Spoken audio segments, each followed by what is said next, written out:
तुम्हारी पूरे साल की कमाई से ज्यादा महंगा मेरा ये गाउन है। हिम्मत कैसे हुई अपना ये 2 टके का रुमाल मुझे दिखाने की? नायरा ने जिसे आज अपने पैर की धूल समझकर बाहर फेंकवा दिया, उसे अंदाजा भी नहीं था कि उसने किसी साधारण लड़के को नहीं बल्कि अपनी पूरी सल्तनत के असली वारिस को ललकारा है। वो लड़का जो अपमान के कड़वे घूंट पीकर खामोश रहा, क्योंकि वो जानता था कि शोर से ज्यादा असर वक्त के तमाचे में होता है। कौन था ये लड़का और क्यों अरबों का मालिक विजय प्रताप सिंह इसके स्वागत में सर झुकाए खड़ा था? क्या ये 2 टके का रुमाल नायरा की कंपनी को नीलाम होने से बचा पाएगा? क्या होगा जब घमंड की दीवार हकीकत के हथौड़े से टूटेगी? दिल थाम कर बैठिए, क्योंकि कहानी का सबसे बड़ा मोड़ बोर्ड रूम के दरवाजे के पीछे आपका इंतजार कर रहा है। शिवम के हाथ से गलती से पानी का एक गिलास छलक गया था, जिसकी कुछ बूंदें नायरा के डिजाइनर गाउन के किनारे पर गिर गई थी। बस इस सूट की कीमत तुम्हारी पूरे साल की कमाई से ज्यादा है। अंधे हो क्या,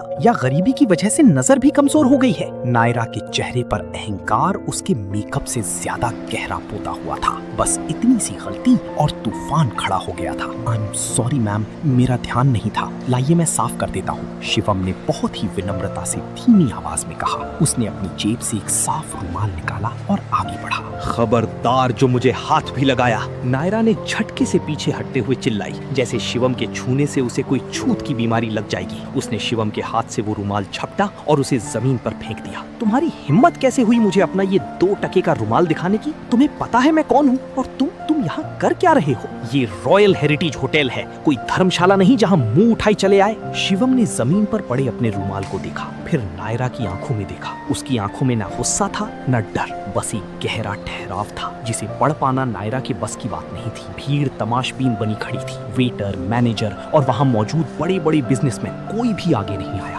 सबको नायरा के पिता विजय प्रताप सिंह के रुतबे का डर था। सब यही सोच रहे थे कि ये साधारण सा लड़का बुरी तरह फंस गया है। मैम, गलती हुई है और मैं माफी मांग चुका हूँ। इंसान से ही गलती होती है। शिवम ने अपनी नजरें नीची रखते हुए लेकिन मजबूत आवाज में कहा। इस बात ने नायरा के गुस्से में घी का काम किया। एक गरीब साधारण दिखने वाला लड़का उसके सामने जुबान लड़ा रहा है। इंसान? तुम लोग इंसान नहीं, बूझ हो। तुम जैसे लोग सिर्फ भीड़ बढ़ाने के लिए पैदा होते हो। इसी की हवा खाने चले आते हैं इंटरव्यू के बहाने। गार्ड्स कहाँ हैं सब?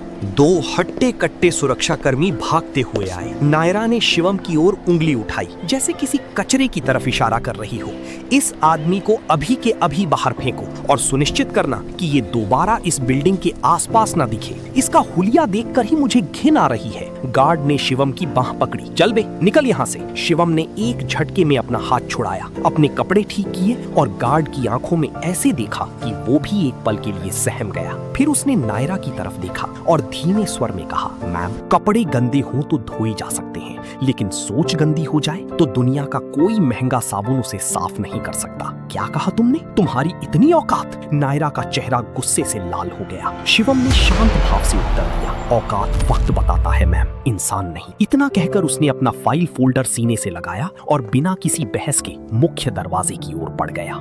बाहर निकलते ही शिवम ने गहरी सांस ली। दोपहर की चिलचिलाती धूप उसके चेहरे पर पड़ी। उसने अपना फोन निकाला जो वाइब्रेट हो रहा था। स्क्रीन पर नाम था विजय प्रताप सिंह, वही जो नायरा के पिता थे। शिवम ने एक पल फोन को देखा, फिर उसे साइलेंट करके जेब में रख लिया। वो जानता था कि खेल अभी शुरू हुआ है। उसने अपनी जेब से वो रुमाल निकाला जिसे नायरा ने कचरा समझकर फेंक दिया था। धूल झाड़ी, उसे करीने से तय किया और वापस रख लिया। वो रुमाल सस्ता था पर उसकी माँ के हाथ का बुना हुआ था। कुछ चीजें कीमत से नहीं, कद्र से अनमोल होती हैं। तभी फोन फिर थरथराया। तीसरी कॉल। शिवम ने फोन कान से लगाया। शिवम जी, आप कहाँ हैं? मीटिंग शुरू होने में सिर्फ 15 मिनट बचे हैं। बोर्ड मेंबर्स आ चुके हैं और वो विदेशी इन्वेस्टर भी लाइन पर हैं। प्लीज जल्दी आइए। आज का दिन हमारी कंपनी के इतिहास का सबसे बड़ा दिन है। विजय प्रताप सिंह की आवाज में बेचैनी साफ थी। एक अरबपति बिजनेसमैन एक 25 साल के लड़के से विनती कर रहा था। मैं लॉबी में ही था सर, बस कुछ देर के लिए रुक गया था।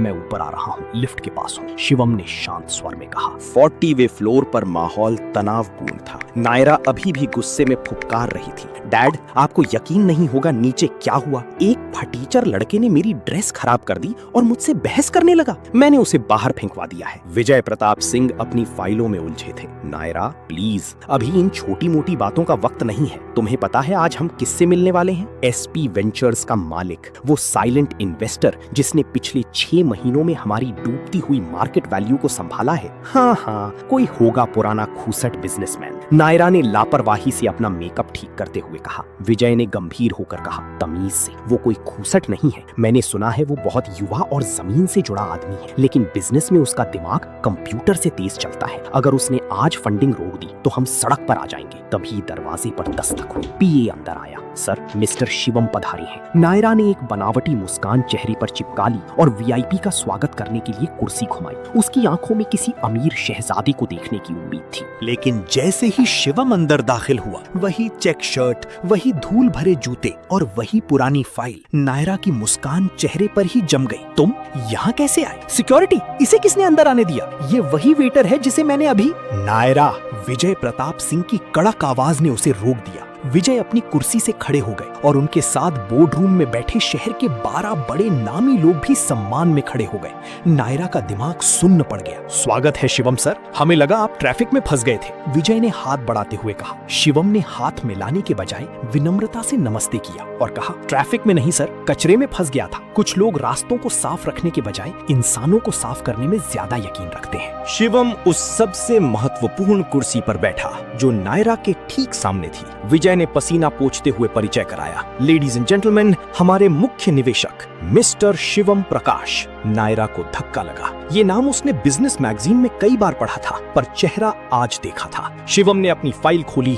और सीधे मुद्दे पर आया। विजय सर, तारीफों का वक्त नहीं है, मैं यहाँ बिजनेस और संस्कारों की बात करने आया हूँ। उसने एक पेपर मेज पर सरकाया। ये आपकी कंपनी की पिछले क्वार्टर की बैलेंस शीट है और नीचे वो रिपोर्ट है जो बताती है कि आपके लेबर रिलेशंस कितने खराब हैं। मजदूरों का अपमान और मैनेजमेंट का अहंकार। क्या यही आपकी कंपनी का कल्चर है? विजय ने सफाई देनी चाहिए। सर, वो छोटी मोटी दिक्कतें हैं। इंसान को बोझ समझना छोटी दिक्कत नहीं है विजय सर। एक कंपनी का कल्चर उसके मालिक के बर्ताव से तय होता है। शिवम खड़ा हो गया। मैं एक किसान का बेटा हूँ।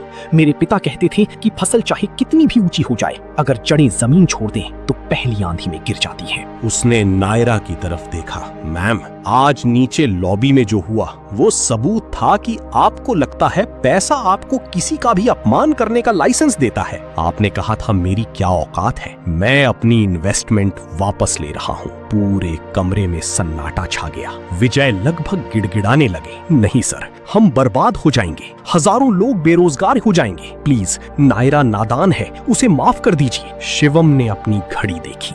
गलती और गुनाह में फर्क होता है सर। किसी के आत्मसम्मान को कुचलना गुनाह है, लेकिन मैं उन मासूम कर्मचारियों को सजा नहीं दूंगा। मेरी एक शर्त है, मैनेजमेंट बदलेगा। नायरा जी अब डायरेक्टर नहीं रहेंगी। अगले 6 महीने तक ये इसी कंपनी में एक इंटर्न बनकर सबसे निचले स्तर के कर्मचारियों के साथ काम करेंगी, उनके साथ कैंटीन में खाना खाएंगी और मेहनत की रोटी का स्वाद चखेंगी। अगर इन्होंने मना किया तो डील इसी वक्त कैंसिल। विजय ने अपनी लाडली बेटी की तरफ देखा और फिर कंपनी के भविष्य की तरफ। उन्होंने भारी आवाज में कहा, नायरा, कल सुबह 9 बजे वेयर हाउस में रिपोर्ट करना। वेयर हाउस की टीम की छत तप रही थी। नायरा के हाथ, जो कभी सिर्फ मैनिक्योर के लिए उठते थे, अब गत्तों की रगड़ से खुरदुरे हो गए थे। लंच की घंटी बजी। नायरा एक कोने में बैठी थी जब माधव काका ने अपना टिफिन खोला। बिटिया, थोड़ा लोगी, घर का बना है। 6 महीने पहले वाली नायरा शायद टिफिन फेंक देती, पर आज उसकी आंखों में आंसू थे। शुक्रिया काका, उसने कहा।